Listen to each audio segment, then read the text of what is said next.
Today we'll cook an absolute comfort dal that you might not know. Cholar Dal is a savory sweet dal with fried coconut and an amazing texture. It's a Bengali classic and I first tasted it at my mother-in-law's house during Durga Puja. I think every Bengali family has their own recipe. Here's how you can make it at your home. We are using chana dal for this dish. Chana dal is a type of chickpea, also known as Bengal gram, with a nutty sweet flavor that is reminiscent of corn, completely different than your regular chickpeas. After washing your chana dal, let it soak in water for about 2 hours. First, we need to cook the chana dal. In a pot, this will take 40 to 60 minutes. We are using a pressure cooker, which reduces the cooking time to around 20 minutes. Bring your dal to a boil and remove the white foam building on the surface. Set your pressure cooker to 7 minutes on high pressure, followed by 10 minutes natural release. Or if you use your traditional Indian pressure cooker, wait for 2 whistles. If you use a pot, reduce to medium heat and let the dal simmer for 40 to 60 minutes with the lid half closed. After cooking, the dal should be soft to chew but still hold its form. That's crucial to get the dish's characteristic look and great texture. Put 3 tablespoons of the dal aside to cool down. As you can see, it roughly doubled in size. Now mix it with turmeric, coriander powder, ginger paste and 50 ml of water. Blend everything to a paste. We will use this paste to bind our dal. An important ingredient for this dal are coconut chips. Either use fresh coconut or get thin chips with a bit of skin that looks much nicer. Break them apart. Then heat ghee on medium heat. My mother-in-law sometimes uses mustard oil instead of ghee to give the dal a bit more sting. Fry the coconut for 1 minute. Keep an eye on things, you don't want the coconut to get too dark. Remove the chips and set them aside. Keep the ghee for the next step.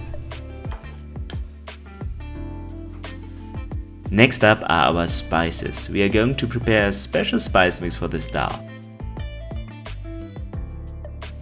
Add your spices to the same ghee that you were using before. Add bay leaves, cinnamon, chili, cardamom and cloves. This spice mix is known as Ashto Garam Masala to Bengalis. It translates to whole garam masala, due to the whole spices we are using.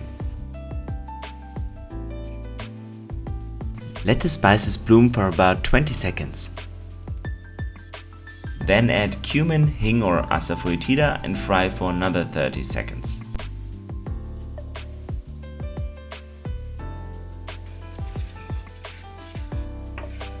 Next up are the green chilies and your paste. Fry for 5 minutes until the ginger and turmeric do not smell raw anymore. Slowly add 100 ml of water because the paste tends to thicken.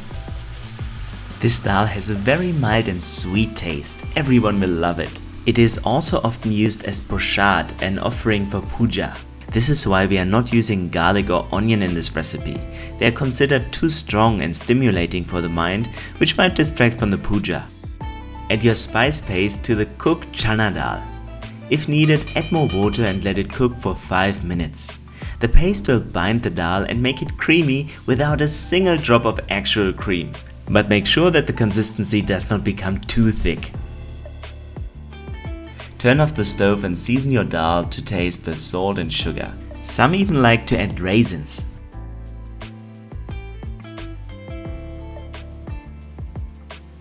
Add the fried coconut.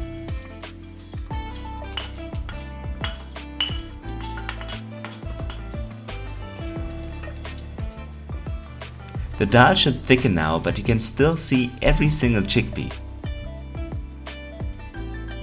Remove the whole spices if you wish. This prevents anyone from unintentionally biting on a glove. The cooking should have brought them up to the surface, making it easier to pick them out.